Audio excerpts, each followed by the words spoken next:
ઉદાહરણ નંબર 3 એક બગીચામાં મોસમના 50 દિવસ દરમિયાન જુદા જુદા છોડ પરથી દરરોજ ઊંઘેલા ગુલાબની સંખ્યા વિશેની માહિતી મળે છે। તે પરથી એક વર્ગ તમને આપેલો જ છે 30 થી 39 હોય તેવું આવૃત્તિ વિતરણ તૈયાર કરો।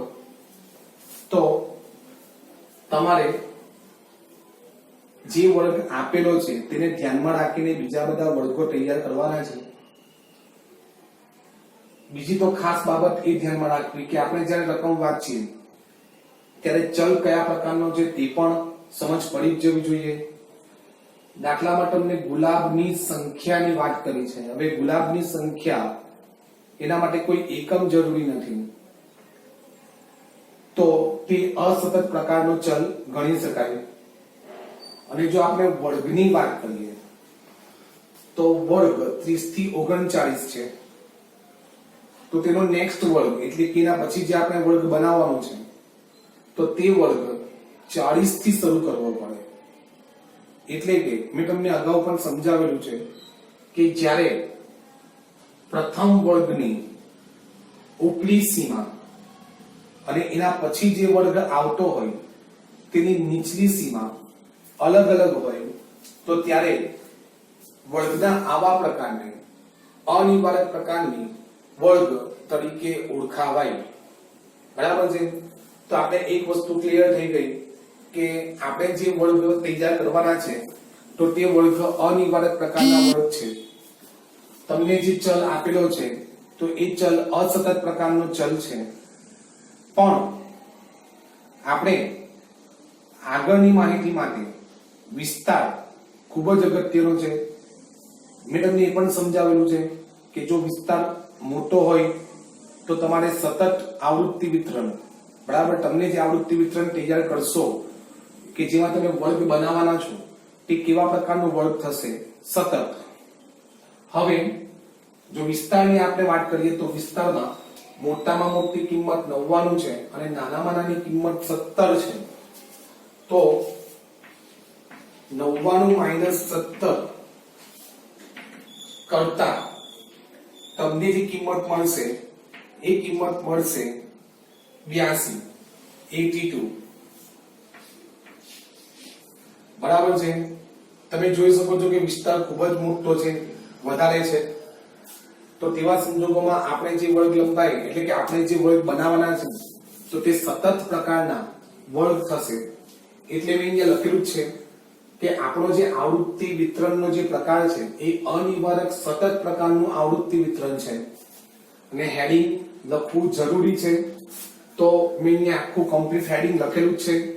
મોસમના 50 દિવસ દરમિયાન બગીચામાં જુદા જુદા છોડ પર ઊંઘેલા ગુલાબની સંખ્યાનું અનિવાર્ય સતત આવૃત્તિ વિતરણ, બરાબર, તમે જે જોવો છો તે અનિવાર્ય સતત આવૃત્તિ વિતરણ છે। તો હવે આપણે વર્ગની શરૂઆત ક્યાંથી કરવી તેની વાત કરીએ કે પહેલો વર્ગ, પ્રથમ વર્ગ કયો હશે તેની વાત કરીએ। તો નાનામાં નાની કિંમત 17 છે અને મારે આ 17 ને સમાવવાના છે। હું જે પણ વર્ગથી શરૂઆત કરું તે વર્ગમાં 17 આવી જવા જોઈએ, મારે એ રીતે વર્ગની શરૂઆત કરવાની છે। ઉપરાંત છેલ્લો વર્ગમાં મારા 99 આવવા જોઈએ, મારે ત્યાં સુધી વર્ગ લેવાના છે। બરાબર, ધ્યાન રાખજો, પહેલા વર્ગમાં મારે 17 સમાવવાના છે અને જે છેલ્લો વર્ગ લેવાનો છે તેમાં મારે 99 આવી જવા જોઈએ, તે રીતે મારે વર્ગ બનાવવાના છે। તો હું જો વિચારું કે 30 થી 39 એક વર્ગ તમને આપેલો છે તો તેની ઉપરનો વર્ગ કયો હશે? તો રફમાં તમે ગણતરી કરવી હોય તો કરી શકાય કે ધારો કે એક વર્ગ આપણે 30 થી 39 લઈએ છે તો તેની ઉપરનો વર્ગ એટલે કે 20 થી 29 હશે, તેની ઉપરનો વર્ગ એટલે કે 10 થી 19 હશે। તો 10 થી 19 માં મારી નાનામાં નાની કિંમત એટલે કઈ કિંમત? 17 આવી જાય છે। તો મારો પ્રથમ વર્ગ કયો હોવો જોઈએ? 10 થી 19 એ મારો પ્રથમ વર્ગ હોવો જોઈએ. બરાબર છે. એટલે કે 10 થી 19 થી શરૂઆત કરું તો મારી જે કિંમત મારે ધ્યાનમાં લેવાની છે તે કિંમત એટલે કે 17 આવી જાય છે. તો હું વર્ગની શરૂઆત 10 થી 19 થી કરવાનો છું. આગળ વધીએ તો પ્રથમ વર્ગ મને મળી ગયો 10 થી 19, બીજો વર્ગ મને મળશે 20 થી 29, ત્રીજો વર્ગ 30 થી 39, 40 થી 49, 50 થી 59, 60 થી 69, 70 થી 79, 80 થી 89 અને 90 થી 99 સુધી મારા વર્ગ જશે. છેલ્લો વર્ગ મારો આવશે 90 થી 99.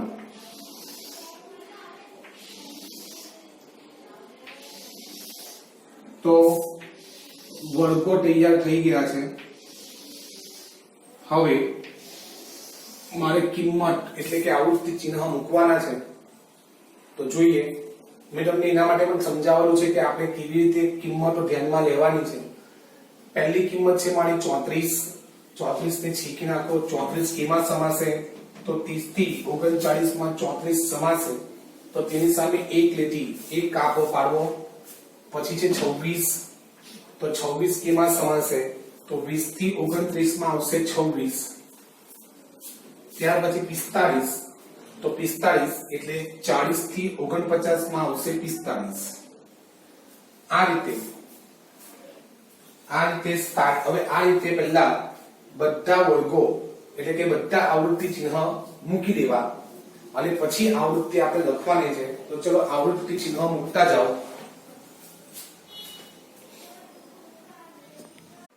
તો મારા બધા આવૃત્તિ ચિહ્ન મુકાઈ ગયા છે. હવે આવૃત્તિ ચિહ્ન પરથી આવૃત્તિ લખી દેવી. તો પહેલો આજ્ઞા છે 5, બીજી કિંમત પણ 5, પછી છે 10, 3, 5 ને 3 8, 5, 5 ને 2 7, 4 અને 3. હવે તેનો સરવાળો કરી દેવો. 5 ને 5 10, 10 ને 5 ને 5 10, 10 ને 10 20, 20 ને 3 23, 23 ને 8 31, 31 ને 5 36, 36 ને 7 36 ને 7 43, 43 ને 4 47, 47 ને 3 50. એટલે કે દિવસની સંખ્યા આપણે આમ પણ 50 આપી છે. તો તે કિંમત એટલે કે 50 દિવસ પણ આપને મળી જાય છે. તો આપણો દાખલો સાચો છે તેવું આપણે ખ્યાલ આવી જાય. કેમ કે તમારી આવૃત્તિ 50, આવૃત્તિનું ટોટલ 50 એ દિવસની સંખ્યા પ્રમાણે મેચ થાય છે. તો આપણો જે દાખલો છે તે સાચો છે.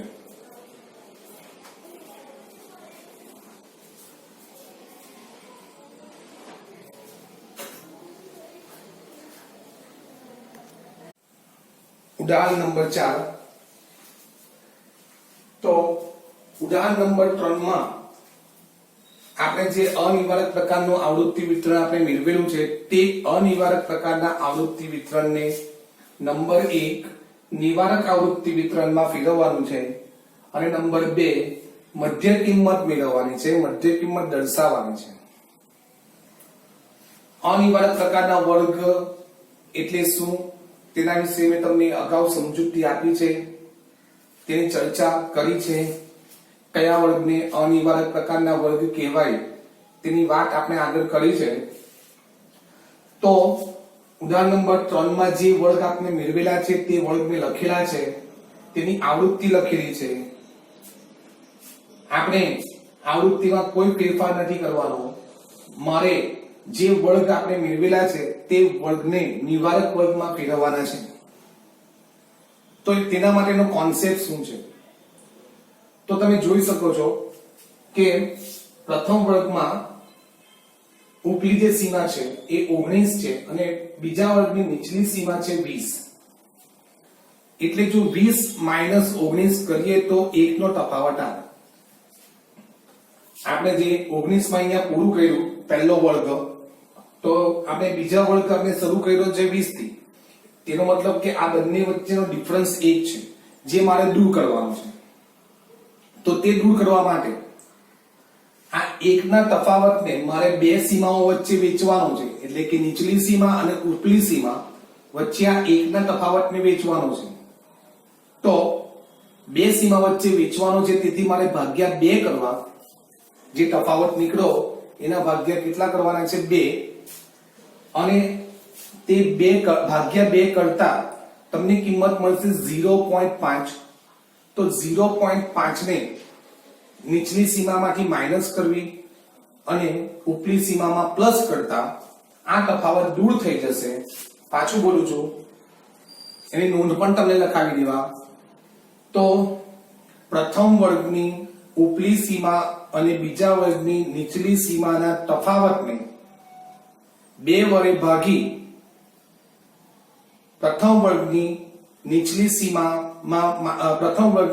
સીમામાંથી બાદ કરી અને પ્રથમ વર્ગની ઉપલી સીમામાં ઉમેરી, બરાબર છે, જે નવા વર્ગ મળશે તો તે વર્ગને નિવારક પ્રકારના વર્ગ તરીકે આપણે ઓળખશું. તો એની નોંધ લખાઈ દઉં છું અને પછી પ્રેક્ટિકલી એ તમને સમજાઈ પણ દેવા. તો જ્યારે અનિવારક વર્ગને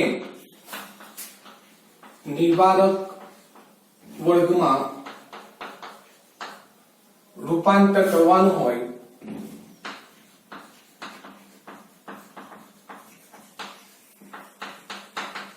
તો ત્યારે પ્રથમ વર્ગની ઉપલી સીમા અને બીજા વર્ગની નીચલી સીમા ના તફાવતને 2 વડે ભાગી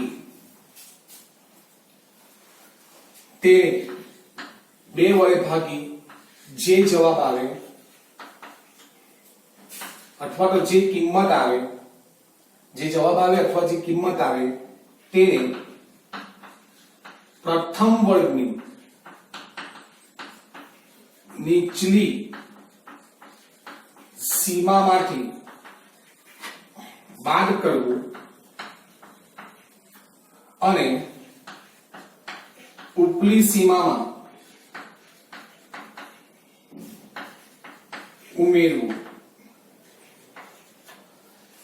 થિયરિકલ તમને કદાચ બહુ લાંબુ લાગે, પણ પ્રેક્ટિકલી તમને આ જ પ્રોસેસ બહુ ઈઝી છે. બરાબર છે. પ્રેક્ટિકલી તેમાં બહુ કઈ ખાસ ધ્યાન રાખવાનું નથી. એકદમ ઈઝીલી તમે તેને સમજી શકશો.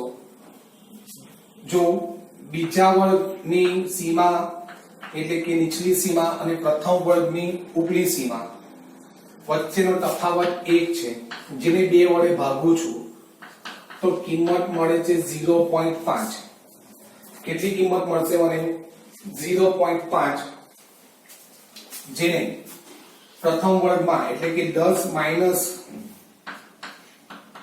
0.5 એટલે કિંમત મળે છે 9.5 અને 19 + 0.5 એટલે કિંમત મળશે 19.5. તો મારું અનિવારક વર્ગનું નિવારક વર્ગમાં કન્વર્ટેશન થઈ ગયું. હવે આપણા દાખલામાં બરાબર દરેક વર્ગ લંબાઈ સરખી છે, સમાન વર્ગ વાળું આવૃત્તિ વિતરણ છે અને વર્ગ લંબાઈ 10 છે. બરાબર છે. તો તમે ઈઝીલી હવે બાકીના વર્ગોનો નિવારક વર્ગમાં રૂપાંતર કરી શકશો. એક વર્ગ આપણે જોયો છે, પહેલા વર્ગનો આપણે કિંમત મેળવી 9.5 અને 19.5, એટલે હું અહીંયા લખી દઉં છું કે 9.5 અને 19.5 દરેક વર્ગમાં આ રીતે ગણતરી બતાવવાની જરૂર નથી, તમે મોડે મોડે પણ ગણતરી કરી શકો છો. બીજા વર્ગમાં નીચલી સીમા છે 20 અને ઉપલી સીમા છે 19, તો 20 માંથી 0.5 બાદ કરતા કિંમત મળે છે 19.5 અને અહીંયા કિંમત મળે છે 29.5. તેવી રીતે 30 માંથી 0.5 માઈનસ કરીએ તો 29.5 અને 39.5, આમાં કિંમત ઉમેરવાની છે, 0.5 ઉમેરશું. ત્યાર પછી તેવી જ રીતે 39.5 થી 49.5, 49.5 થી 59.5, 59.5 થી 69.5, 69.5 થી 79.5, 79.5 થી 89.5, 89.5 થી 99.5, બરાબર છે. તો આ રીતે બધા વર્ગ જે અનિવારક હતા તેને આપણે નિવારકમાં આપણે ફેરવી દીધું. ખૂબ જ સહેલું છે સમજવામાં પણ અને ગણતરીમાં પણ.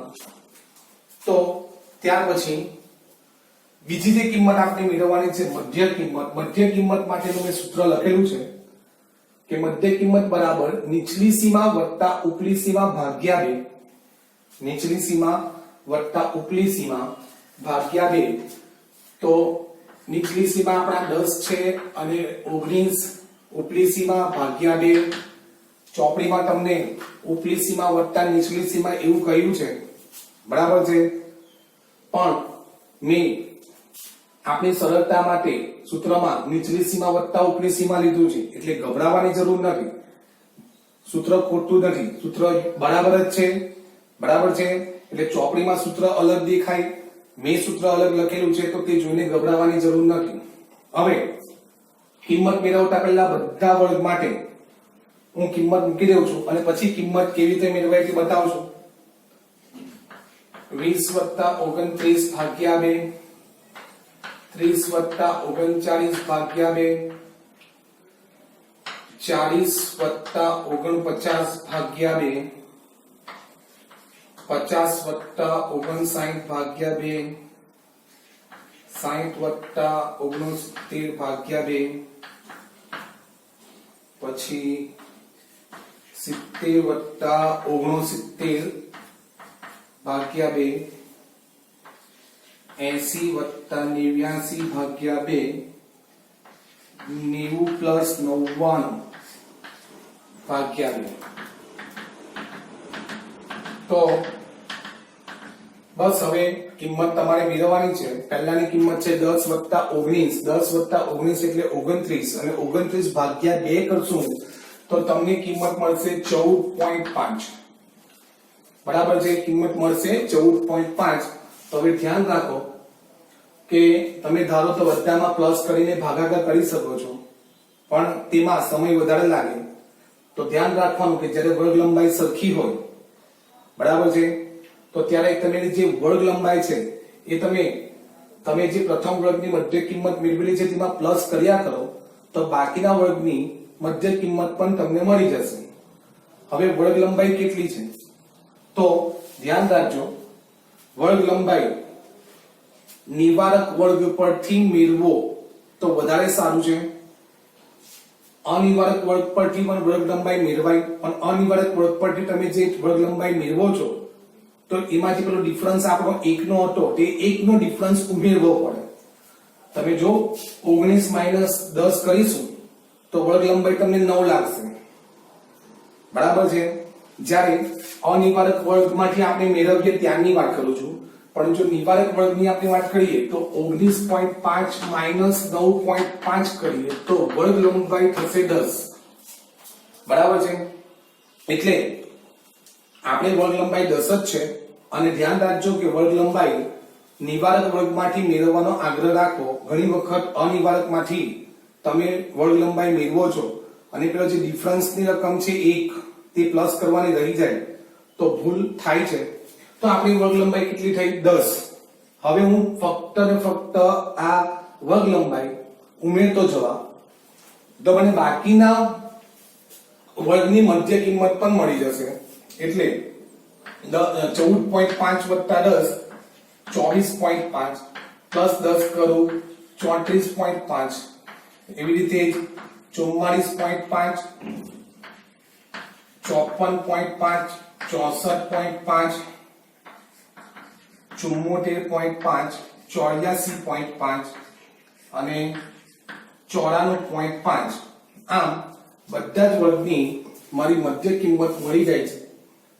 એક્ઝામની દ્રષ્ટિએ દાખલો અગત્યનો, સમજવા માટે સહેલો છે, બરાબર છે. ને આગળ જે આપણે દાખલા ગણવાના છે તેના માટે પણ આના જે રીત છે, આની જે પદ્ધતિ છે તો તે પદ્ધતિ ખૂબ જ જરૂરી છે. આ મેં તમને એક અહીંયા નોંધ લખાવી છે તો તે નોંધ પણ ખૂબ જરૂરી છે, બરાબર છે. તો દાખલો વ્યવસ્થિત ગણીને, બરાબર છે, નોટમાં લખો કે જેથી એક્ઝામમાં તમને એ યાદ રહે અને તમને કામ લાગે.